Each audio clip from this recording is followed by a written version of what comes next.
Donc bonjour à vous toutes, bonjour à vous tous. Donc je suis vraiment ravie d'être avec vous aujourd'hui. Donc comme il vient d'être indiqué, je préside actuellement le tribunal de grande instance de Soissons. Donc je suis magistrate depuis de longues années maintenant, donc depuis 1984. Et dans le cadre de ma carrière, j'ai eu l'occasion d'exercer de nombreuses fonctions, comme celle de juge des enfants, juge aux affaires familiales, présidente de correctionnelle, présidente de cour d'assises du département de l'Aisne pendant de nombreuses années, et depuis quelque temps, donc, présidente du tribunal de grande instance de Soissons. Et j'ai le plaisir de retrouver ici dans la salle des visages connus que j'ai eu l'occasion de rencontrer tout au long de mon parcours professionnel. Donc, ce que je voulais vous dire d'emblée, c'est qu'effectivement, mon métier, je l'exerce, enfin j'essaie, en tout cas, de l'exercer avec passion depuis le début, et j'ai toujours autant de passion. Alors c'est ce que j'essaie de transmettre à mes jeunes collègues, parce que comme vous le savez, dans nos tribunaux des Hauts-de-France, il y a un turnover important, et donc il m'est cher d'essayer de transmettre des valeurs profondes dont je vais essayer de vous parler. Et je pense que sans passion, quel que soit le métier que nous exerçons, eh bien, rien ne peut fonctionner. Voilà. Et l'autre, en face de nous, sent s'il y a de la passion ou s'il n'y en a pas. Qu'il soit justiciable, qu'il soit soignant, soigné, patient. Voilà. Quelles que soient ses attentes, s'il y a de la passion, je pense que l'autre le ressent. Voilà un petit peu ce parcours professionnel. Et ce parcours professionnel, je dois dire, m'a beaucoup enrichi. Être magistrat est un métier rude, métier exigeant, un métier épuisant parfois. Voilà, on parlait de contraintes horaires notamment, un métier épuisant, mais un beau métier, un métier qui m'a enrichi humainement et qui m'a donné, j'en reparlerai tout à l'heure, souvent de grandes leçons de vie. Alors, je suis moi-même la maman de 5 enfants qui sont grands actuellement, et tout au long de ma vie affective, ma vie de femme, ma vie de mère, eh bien, mon métier de magistrat m'a beaucoup apporté, et j'ai beaucoup reçu de nombreux justiciables que j'ai rencontrés dans des situations ô combien difficiles souvent. Voilà, donc un métier riche humainement. Alors, pas de justice sans humanité. J'ai choisi ce titre, il m'est cher, et d'emblée, je voudrais dire que souvent dans la sphère judiciaire, quand on parle d'humanité, on associe humanité à laxisme. Un juge humain, c'est un juge laxiste. Alors, point du tout. Un juge peut être un juge qui pose une autorité, un juge qui peut être sévère, et ce qui n'exclut pas son humanité. Voilà, donc pas de confusion, parce que parfois, voilà, oh, il est humain, donc il est un peu laxiste. Non, pas du tout. En tout cas, c'est ce que je pense. Voilà, alors je commencerai mon propos en citant Michel Montaigne, qui nous rappelle que chacun d'entre nous porte en lui la forme entière de l'humaine condition. Voilà. L'autre, c'est moi aussi. Voilà. Alors, dans un premier temps, donc, j'évoquerai avec vous des valeurs humaines qui, selon moi, doivent guider l'œuvre de justice, et j'illustrerai mon propos par des exemples que j'ai pu vivre tout au long de ma carrière.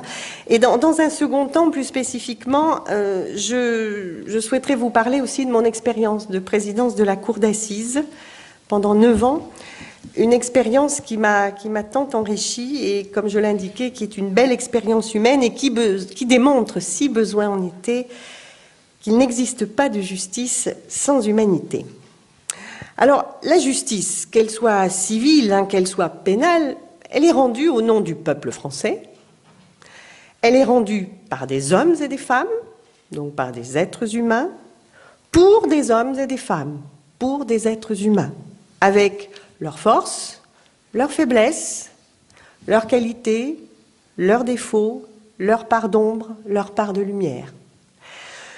Donc l'humain est au cœur de l'œuvre de justice, qui, je le rappelle, a pour objectif de contribuer ou d'essayer de contribuer à la paix sociale. Alors, rendre la justice est donc, selon moi, un savoir-être autant qu'un savoir-faire, même si, bien évidemment, je suis tout à fait d'accord avec ce qui vient d'être dit, les compétences, elles sont essentielles, quelle que soit la sphère dans laquelle on exerce. Mais un savoir-être autant qu'un savoir-faire. Donc, quel est le rôle du juge? Le juge, quotidiennement, d'une part, il doit dire le droit, il doit trancher des litiges, il doit apaiser les conflits, et il doit également sanctionner les infracteurs à la loi pénale en individualisant les sanctions. Mais le juge n'est pas là pour appliquer mécaniquement la loi. Le juge n'est pas une machine à juger, à produire des décisions. Le juge est un être humain, un homme, une femme, qui doit remplir son office et sa mission. Donc la justice, là je vous donne mon opinion, la justice ne saurait se réduire à de la rentabilité, à des performances, des termes que j'exècre, de la productivité, de la gestion, de stock, de flux, ne saurait se réduire à des algorithmes qui remplaceraient bientôt les juges. Voilà. Donc, vous le comprendrez que maintenir ce cap est un combat quotidien, parce que bien évidemment, je rappellerai qu'à partir des années 2000 environ, les gestionnaires sont arrivés dans la fonction publique, s'agissant de l'organisation du travail. Alors souvent des gestionnaires qui ne connaissaient pas vraiment le travail, mais qui ont inventé l'évaluation individualisée des performances, avec des objectifs quantitatifs, des performances. Et donc, ils ont transformé le travail. C'est-à-dire que ce que l'on mesure, finalement, ce n'est pas le travail, c'est le résultat. Et de ce fait, beaucoup de souffrance, une souffrance éthique. Puisqu'effectivement, je vais parler du magistrat, à qui l'on demande d'un côté de produire, d'un côté d'être rentable, d'écouler les stocks, les flux. Il faut que les piles de dossiers, elles diminuent. Il faut que les délais soient raccourcis. Et d'un autre côté, sa conscience, son éthique de magistrat qui lui dit mais non, moi je veux prendre le temps, je veux écouter les gens, je veux de la qualité, de la vraie justice. Voilà, donc une souffrance éthique qui peut être très dangereuse sur le plan psychique, nous le savons bien, qui entraîne de nombreux risques. Donc ce New Public Management, la gouvernance par les nombres, fait beaucoup souffrir, a fait beaucoup souffrir, et a entraîné beaucoup de maltraitance. Alors je vais parler chez les magistrats, mais je pense qu'on pourrait en parler dans d'autres sphères. Donc effectivement, celui qui ne rentre pas dans le New Public Management est le mauvais objet. Voilà, il ne fait pas bien. Voilà. Donc je vais quand même, je suis foncièrement optimiste, donc je vais l'être également.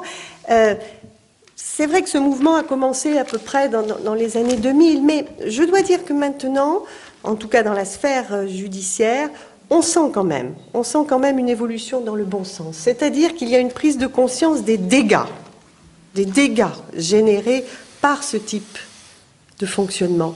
Et donc maintenant, vous voyez, pour vous dire, j'ai une nouvelle première présidente à la Cour d'appel d'Amiens, qui est arrivée depuis la fin de l'année 2017, qui nous a dit très clairement, je ne vais pas harceler mes présidents de juridiction par des statistiques. Parce qu'il fut une époque où les premiers présidents des cours d'appel, à qui l'on doit rendre des comptes, eh bien, et voilà, combien de jugements rendus, combien de décisions, combien, mais pas comment.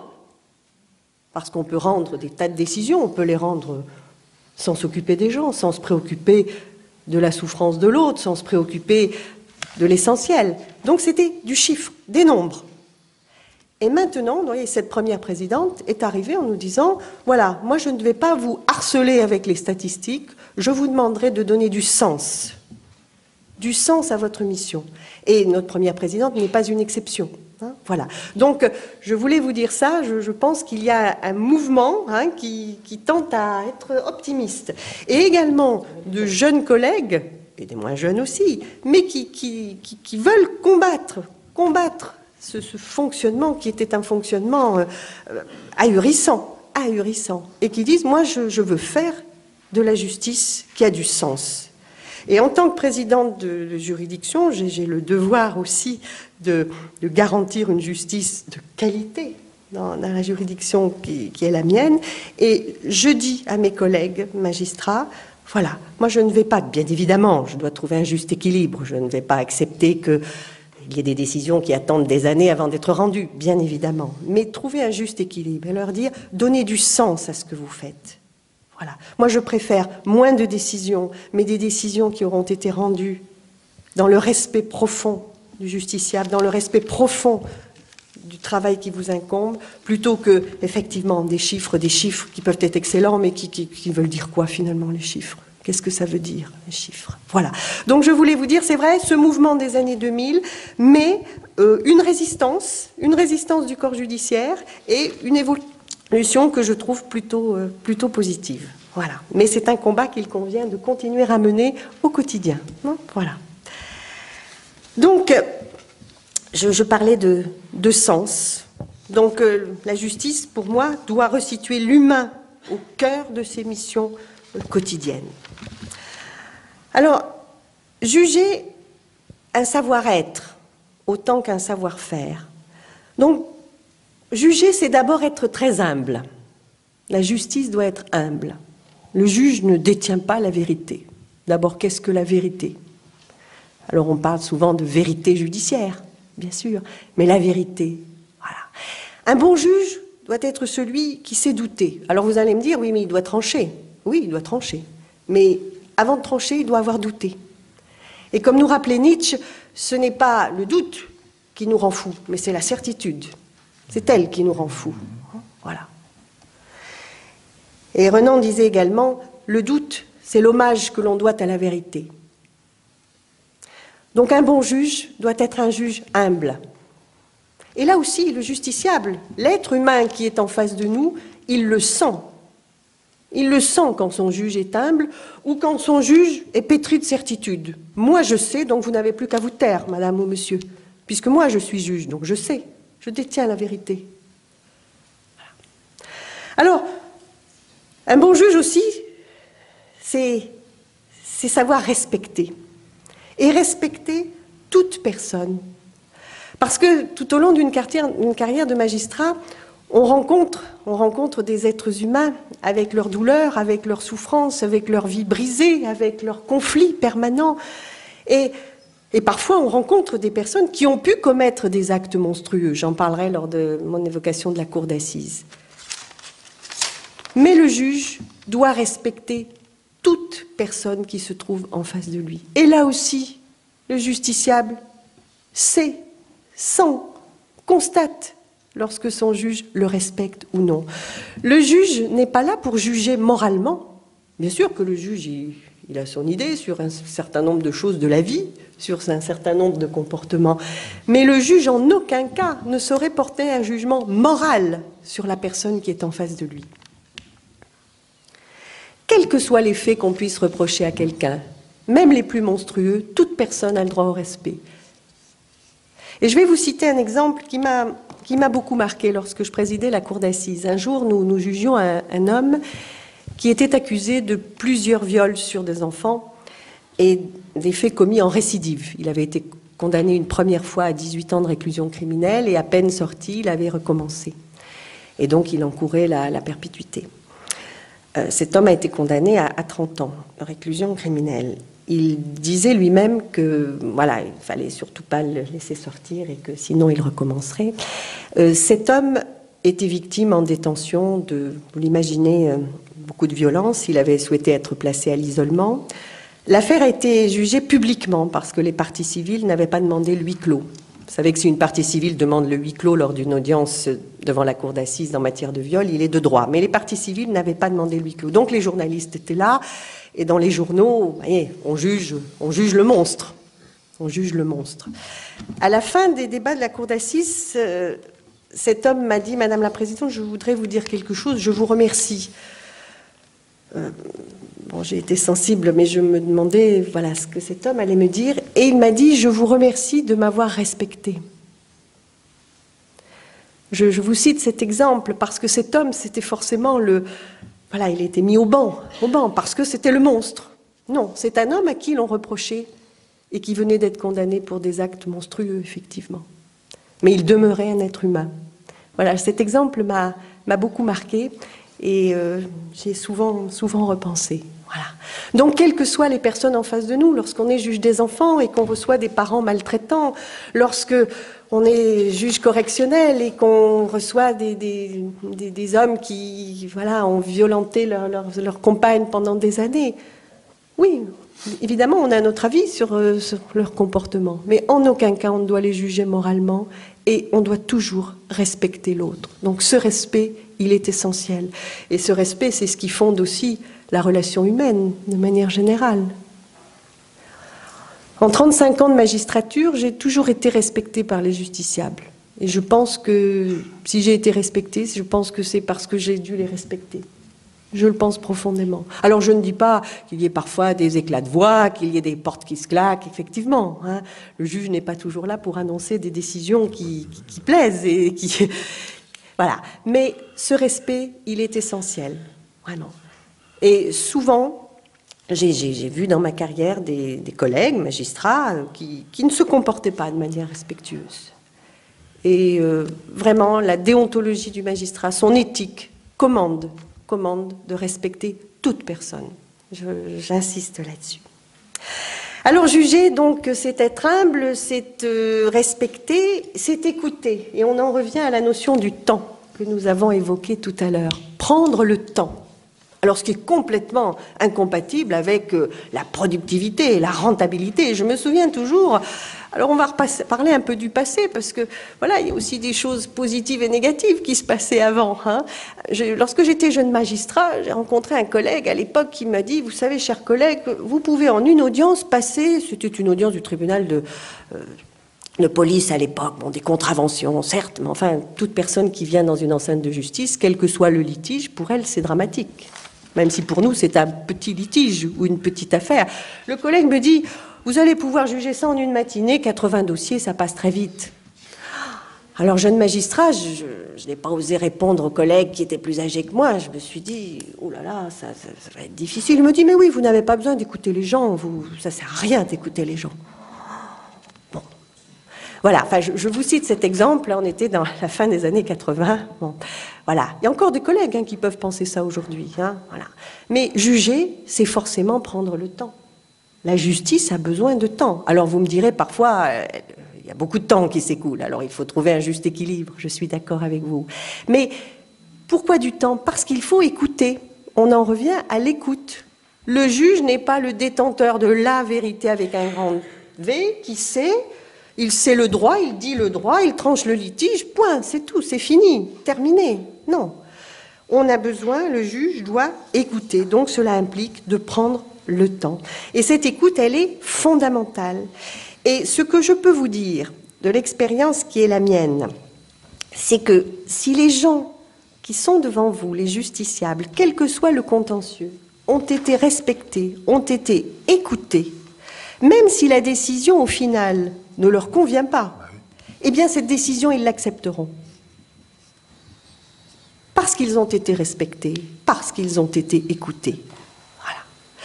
Vous êtes juge aux affaires familiales, vous recevez un couple dans un conflit majeur qui n'est pas en capacité de resituer l'intérêt supérieur de l'enfant, qui n'écoute rien, voilà.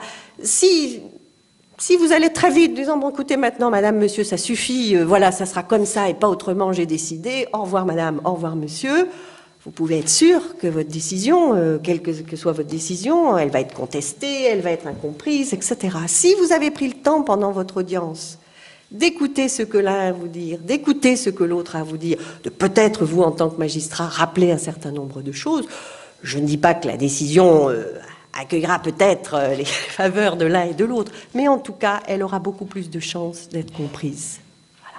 Si lors d'une audience correctionnelle, vous êtes en capacité d'écouter cet homme ou cette femme qui est devant vous, à qui l'on reproche des choses souvent terribles, si vous leur laissez le temps de s'expliquer, mais qu'il soit mis en cause ou qu'il soit plaignant, eh bien la décision finale, elle aura du sens.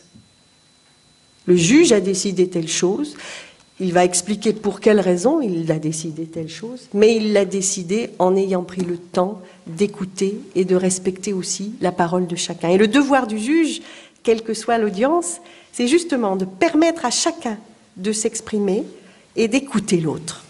au moins de l'écouter. Voilà. Donc, prendre en compte l'autre. Alors, vous l'avez compris, être juge, mais comme être soignant, être travailleur social, c'est être patient. Hein. Il en faut de la patience, vous l'aurez compris. Hein. Alors, ce que je voulais vous dire aussi, n'oublions pas que la justice, elle fait peur. Elle fait peur. Et c'est normal, elle fait peur, parce que c'est une sphère inconnue. Lorsqu'on va à la rencontre du juge, c'est que justement, on est dans une situation difficile, situation de conflit, une situation de douleur.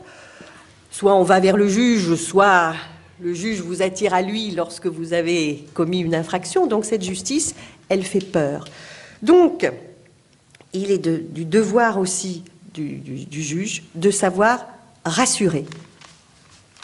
Rassurer les personnes qui sont devant lui. Et rassurer, c'est aussi expliquer. Voilà, expliquer qui je suis, quel est mon rôle, pourquoi vous êtes là aujourd'hui, et comment les choses vont-elles se passer. Imaginez quelqu'un qui arrive dans une salle d'audience, qui n'a jamais pénétré dans un palais de justice, qui voit sur une estrade trois magistrats avec des robes noires, une dame ou un monsieur avec une autre robe d'un côté, un autre de l'autre, des avocats qui virevoltent. Et il se dit, mais où suis-je? Qu'est-ce qu'il va se passer? Voilà. Donc le président de l'audience, eh bien, va, en tout cas c'est comme ça que je pratique, va expliquer, va dire voilà, donc les choses vont se passer de telle manière, vous pourrez vous expliquer, madame ou monsieur, quand tout le monde se sera expliqué, monsieur le procureur de la République, qui représente la société, l'intérêt général, prendra la parole, votre avocat plaidera pour vous, vous aurez la parole en dernier. Voilà. Expliquer, donc rassurer. Et quelles que soient les personnes qui sont devant nous, on a souvent face à nous des gens les plus démunis. Lorsqu'on est juge des tutelles, qu'on reçoit des majeurs sous protection, qui sont complètement perdus, qui ne comprennent pas où ils en sont. Lorsqu'on reçoit en tant que juge des enfants, des familles complètement déstructurées. Voilà, expliquer. Je suis juge, mon rôle est celui-ci, voilà comment les choses vont se passer. Déjà, donc vous voyez, les ingrédients commencent à être réunis. Pas de justice sans humanité. L'humanité, donc l'humilité, le respect, l'écoute, le temps, pouvoir rassurer. Voilà, déjà des ingrédients qui sont positifs. 5 minutes. Oui, je suis très bavarde. Voilà. Alors, non, c'est pas bavarde. Excusez-moi, je suis vraiment très bavarde. Voilà. Alors, deux ou trois petites choses, et puis je veux quand même terminer par la cour d'assises parce que ça m'est cher. Mais juger, alors, Malraux disait, juger, c'est comprendre, mais quand on a compris, est-ce qu'on peut juger? Bon, alors, effectivement, ne pas aller trop loin dans l'empathie, bien évidemment, mais aussi montrer à l'homme, à la femme qui est devant vous, voilà, que vous êtes en capacité aussi, peut-être, de comprendre un peu. Je me souviens toujours d'une jeune maman que j'avais reçue lorsque j'étais juge des enfants et qui me disait, mais madame le juge, moi j'ai ma vie, c'était une jeune femme qui avait subi toutes les violences possibles et qui me disait, mais madame la juge, je veux bien faire, je veux bien être aidée, mais je ne sais pas parce que moi on m'a jamais montré, je sais pas ce que c'est que la douceur d'une maman, je sais pas ce que c'est qu'un sourire, je sais pas ce que c'est tout ça. Voilà. Donc être en capacité aussi de comprendre un peu. Et puis juger, c'est aussi encourager, valoriser, ne pas mettre la tête sous l'eau des gens qui l'ont déjà la tête sous l'eau. Voilà. Alors même si quelqu'un est devant vous et qu'il a fait de tout petits efforts, eh bien, il faut lui dire c'est bien. Parce que si le juge est uniquement là pour dire ça ne va pas, ça c'est négatif, vous n'avez pas fait, vous n'avez pas respecté, bien sûr qu'il est là aussi pour dire ça, le juge. Bon. Mais il est là aussi pour dire, il y a quelque temps, j'en parlais à quelqu'un tout à l'heure, un monsieur me disait, mais madame le juge, je buvais 5 litres de vin par jour, je ne bois plus qu'1 litre, j'ai fait de gros efforts et je vais continuer. Bon, je lui ai dit, monsieur, voilà, il faut poursuivre, valoriser, encourager, c'est aussi un des ingrédients de l'humanité. Voilà. Et alors donc apaiser, rassurer, faciliter l'accouchement de la parole, parce que j'aurais beaucoup de choses à dire encore. Souvent, les gens ont du mal à parler, ils sont terrorisés devant le juge. Donc le juge doit être aussi un facilitateur de parole. Parfois les silences sont aussi révélateurs que les mots, je le sais également. Voilà. Donc avant ma conclusion rapide, voilà ce que j'avais un petit peu écrit sur la cour d'assises. Donc c'est Maître Robert Badinter, pour qui j'ai une grande estime et une grande admiration, qui nous rappelle que la cour d'assises est le lieu géométrique de tous les malheurs. La cour d'assises, cette immersion dans les drames de la vie, les passions, les émotions, cette plongée dans ce que l'humain renferme parfois de tellement inhumain et de tellement complexe également. La découverte d'hommes et de femmes, de leurs douleurs et de leurs fardeaux, de parcours de vie si différents des nôtres et parfois aussi si semblables. Un lieu, une fonction où il faut aimer les gens, tous les gens. Les aimer dans ce qu'ils peuvent avoir parfois de plus monstrueux, de plus terrifiant, afin de pouvoir les juger sereinement et dignement. Juger le crime, juger le criminel, mais ne jamais réduire l'homme à son passage à l'acte. La cour d'assises, une enceinte où chacun doit avoir sa place, toute sa place, rien que sa place, où le débat contradictoire, les combats judiciaires prennent tout leur sens. Ce lieu de parole par excellence, où le temps qui nous est donné, ce luxe, nous permet d'aller au fond des choses pour savoir, tenter de savoir si ces hommes et ces femmes sont coupables du crime dont la société les accuse, et s'ils plaident coupables, de comprendre les motifs, les causes de leur vacillement, de leur dérive parfois, et même de leur délire, et de tenter de trouver la juste sanction. Permettre à chacun de s'exprimer, c'est ô combien difficile. Un lieu où rien n'est joué d'avance, où le président doit maîtriser son dossier mais savoir s'en détacher, se laisser imprégner par la densité des débats, leur pertinence, leur richesse, par les interventions de chacun. En conclusion, sur la justice, que pourrais-je vous dire ? Eh bien que la justice soit humble, qu'elle ne réduise pas le délinquant à ses actes, le criminel à son crime, qu'elle se garde d'un manichéisme parfois si confortable, qu'elle se préserve des certitudes souvent si dangereuses, que la justice ne se laisse pas emporter, guidée par les vents de l'opinion et ceux de l'émotion, qu'elle ait un cœur intelligent et une intelligence sensible, comme nous le rappelait le bon juge Magniot de Château-Thierry, qu'elle croit en l'homme, car sans humanité, il ne peut y avoir de justice. J'aurais encore beaucoup de choses à vous dire, mais je dois m'arrêter là.